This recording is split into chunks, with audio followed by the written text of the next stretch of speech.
బండి తీసుకో శివ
మనం వైఎస్ఆర్ కడప జిల్లా పులివెందుల నియోజకవర్గం మేజర్ పంచాయతీ అయినటువంటి వేంపల్లె మండలం వేంపల్లె గ్రామం నందు ఉన్నాం.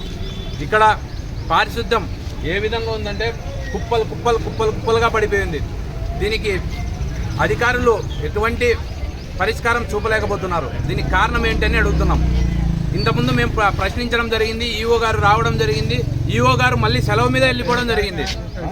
ఏమయ్యా అని అడిగితే మాకు జీతాలు చెల్లించలా, మేము వచ్చి పనిచేసే స్తోమతలో లేము, మాకు 5 నెలలు 6 నెలలు జీతాలు రావాలని అడుగుతున్నారు. ఇక్కడ స్టాఫ్ పంచాయతీ ఆఫీస్లో 106 మంది 107 మంది ఉన్నారు. దాంట్లో దాదాపు పారిశుద్ధులు వచ్చి 58 మంది, మా అవుట్సోర్సింగ్ కింద 17 మంది, మొత్తం 75 మంది ఉన్నారు. వాళ్ళకు 58 మందికి అవుట్ స్టాండింగ్ కింద 10,000 ఇస్తున్నారు, వీళ్లకు 6,000 ఇస్తున్నారు 17 మందికి. అది కూడా గీలేని స్థాయిలో మనం ఉన్నాం. మన పంచాయతీ ఆఫీసులో నిధులన్నీ ఏమైపోయినాయని క్వశ్చన్ చేస్తున్నాను. మన పంచాయతీ నిధులు ఏమైనాయి? కాకెత్తగలిందా లేదంటే గద్ద తన్నుకుపోయిందా? ఎందుకు మీరు డబ్బులు లేకున్నారు? ఇంతకుముందు అడిగితే చెక్ పవర్ లేదు, సైన్ మాకు ఈవో రావాలని అడిగినారు. ఈవో గారు వచ్చారు కదా, సర్పంచ్ ఈవో గారిదే కదా మొత్తం మెయింటెనెన్స్ అంతా. మీరు ఎందుకు చెప్పలేకపోతున్నారు? మీరు ఎందుకు చెక్ పవర్ ఇచ్చి వాళ్ళకి డబ్బులు ఇవ్వలేకపోతున్నారు? ఎందుకు పని చేయించలేకపోతున్నారు పారిశుద్ధులతో? మీకు చేత కాదా? అంటే రాజకీయ కక్ష కోసం పులివెందుల అభివృద్ధి, వేంపల అభివృద్ధి మీకు దోహదపడదా? కూటమి నాయకులకు స్ట్రైట్ క్వశ్చన్ ఇస్తున్నా. మీకు డబ్బులు కావాలన్నా అభివృద్ధి కావాలన్నా? మీరు అభివృద్ధికి పాటుపడరా? నిర్మోహమాటంగా మీడియా సమక్షంగా మిమ్మల్ని క్వశ్చన్ చేస్తున్నా. ఇదే బీటెక్ రవి గారికి, ఇదే రామ్ గోపాల్ రెడ్డి గారికి. ఎక్కడ వేసిన గొంగలు అక్కడే విధంగా ఉంది. ఇక్కడికి ఈ చెత్తంతా పేరుకోవడంతో పందులు రావడం జరుగుతుంది. అలివిగాని కుక్కలు వస్తున్నాయి, అలివిగాని దోమలు వస్తున్నాయి. ఈ దోమల వల్ల, అకాల వర్షాల వల్ల ఈ ఎంత చెత్త కుళ్ళిపోవడం అన్నీ జరిగి దాదాపు ప్రజలు విషజ్వరాల పైన పడుతున్నారు. అది వాళ్ళకి ఏదైనా జరిగితే కూటమి నాయకులకు హెచ్చరిస్తున్నాం. ఏ పులివెందుల ప్రజానికానికి ఏ ఒక్కరు అనారోగ్యంతో చనిపోయినా మిమ్మల్ని ఉపేక్షించేది లేదు కాంగ్రెస్ పార్టీ తరఫున అని హెచ్చరిస్తున్నా. ఇదే విధంగా స్థానిక ఎమ్మెల్యే, ఆయనకు ఏమీ పట్టదు, స్థానిక సమస్యలే పట్టవు జగన్మోహన్ రెడ్డి గారికి. ఆయనకు ఎంతసేపు ఉన్నా ప్రతిపక్ష హోదా మీద తప్ప వేరే దాని మీద ఆశ లేదు ఆయనకి. ప్రతిపక్ష హోదా ఇచ్చే ఆయన పోయి అసెంబ్లీలో మన సమస్యలు చెప్తాడంట. ఎందుకు వేసినవా నీకు ఓట్లు? 60,000 ఓట్ల పైచీలకు గెలిపించుకున్నాం నిన్ను. నీకు చేత కదా, చావలేదా?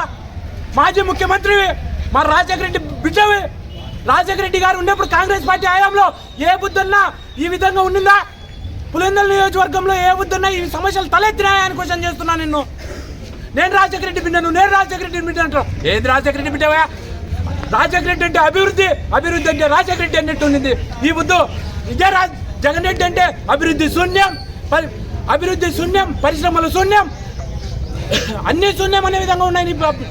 నువ్వు ఇక్కడ స్థానికంగా వేయిస్తున్న ఎమ్మెల్యేకి అదేవిధంగా హెచ్చరిస్తున్నా. ఈ పంచాయతీ సిబ్బందికి కూడా హెచ్చరిస్తున్నాం. అయ్యా, మనమంతా మీకు 5 నెలలకో 6 నెలలకో జీతాలు ఖచ్చితంగా వస్తాయి. మొన్న కూడా ఇవ్వడం జరిగింది మీకు జీతాలు. మీరు దయచేసి పారిశుద్ధ్యాన్ని పరిశీలించి మరొకసారి ఈ వ్యవస్థనంతా క్లీన్ చేసి వేంపల్లె పట్టణ ప్రజానికాన్ని అనారోగ్య బారిన పడకుండా కాపాడతారని కోరుకుంటున్నాను. కాంగ్రెస్ పార్టీ తరఫున అవసరమైతే పవన్ కళ్యాణ్ గారి తులసిరెడ్డి గారి సమక్షంలో మా అధినేత్రి షర్మిలారెడ్డి నాయకత్వంలో పవన్ కళ్యాణ్ని కూడా కలుస్తామని కాంగ్రెస్ పార్టీ తరఫున హెచ్చరిస్తున్నాం. ఇదే పవన్ కళ్యాణ్ గారు ఇక్కడ నిధులు రాకపోవడానికి కారణం ఎవరు? మీరు పంచాయతీరాజ్ మంత్రిగా ఉన్నారు, మీకు చేత కదా?